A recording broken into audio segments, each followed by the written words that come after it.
بسم اللہ الرحمن الرحیم۔ شروع اللہ کا نام لے کر جو بڑا مہربان نہایت رحم والا ہے۔ ہم نے نوح کو ان کی قوم کی طرف بھیجا کہ پیشتر اس کے کہ ان پر درد دینے والا عذاب واقع ہو اپنی قوم کو خبردار کر دو۔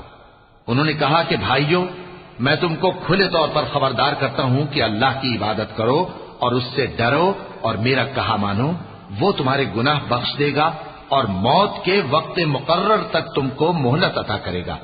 جب اللہ کا مقرر کیا ہوا وقت آ جاتا ہے تو تاخیر نہیں کی جاتی، کاش تم جانتے ہوتے۔ جب لوگوں نے نہ مانا تو نوح نے اللہ سے عرض کی کہ پروردگار، میں اپنی قوم کو رات دن بلاتا رہا، لیکن میرے بلانے سے وہ اور زیادہ گریز کرتے رہے۔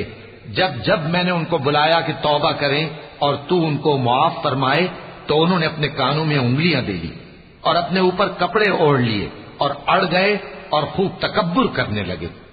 پھر میں ان کو بلند آواز سے بھی بلاتا رہا، پھر علانیہ بھی اور رازداری سے بھی سمجھاتا رہا۔ پھر میں نے کہا کہ اپنے پروردگار سے معافی مانگو کہ وہ بڑا معاف کرنے والا ہے۔ وہ تم پر آسمان سے موسلا دھار میں برسائے گا اور تمہارے مال اور بیٹوں میں اضافہ کرے گا اور تمہیں باغ عطا کرے گا اور ان میں تمہارے لیے نہریں بہا دے گا۔ تم کو کیا ہوا ہے کہ تم اللہ کی عظمت کا اعتقاد نہیں رکھتے، حالانکہ اس نے تم کو طرح طرح کی حالتوں میں پیدا کیا ہے؟ کیا تم نے نہیں دیکھا کہ اللہ نے 7 آسمان کیسے اوپر تلے بنائے ہیں اور چاند کو ان میں روشن بنایا ہے اور سورج کو چراغ بنا دیا ہے؟ اور اللہ ہی نے تم کو زمین سے ایک خاص طرح سے پیدا کیا ہے، پھر اسی میں تمہیں وہ لوٹا دے گا اور اسی سے تم کو نکال کھڑا کرے گا۔ اور اللہ ہی نے زمین کو تمہارے لیے فرش بنایا تاکہ اس کے بڑے بڑے کشادہ رستوں میں چلو پھرو۔ آخر میں نوح نے عرض کی کہ میرے پروردگار، یہ لوگ میرے کہنے پر نہیں چلے اور ایسوں کے تابع ہوئے ہیں جن کو ان کے مال اور اولاد نے نقصان کے سوا کچھ فائدہ نہ دیا، اور وہ بڑی بڑی چالیں چلے اور کہنے لگے کہ اپنے معبودوں کو ہرگز نہ چھوڑنا، اور ود اور سوا اور یغوث اور یعوق اور نصر کو کبھی نہ چھوڑنا۔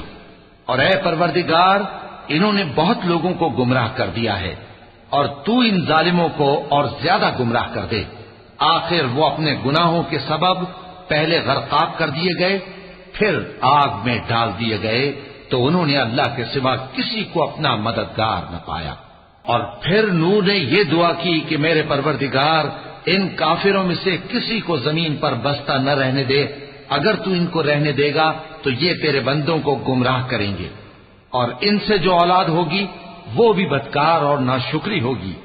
اے میرے پروردگار، مجھ کو اور میرے ماں باپ کو اور جو ایمان لا کر میرے گھر میں آئے اس کو اور تمام ایمان والے مردوں اور ایمان والی عورتوں کو معاف فرما اور ظالم لوگوں کے لیے اور زیادہ تباہی بڑھا۔ وَلَقَ اللَّهُ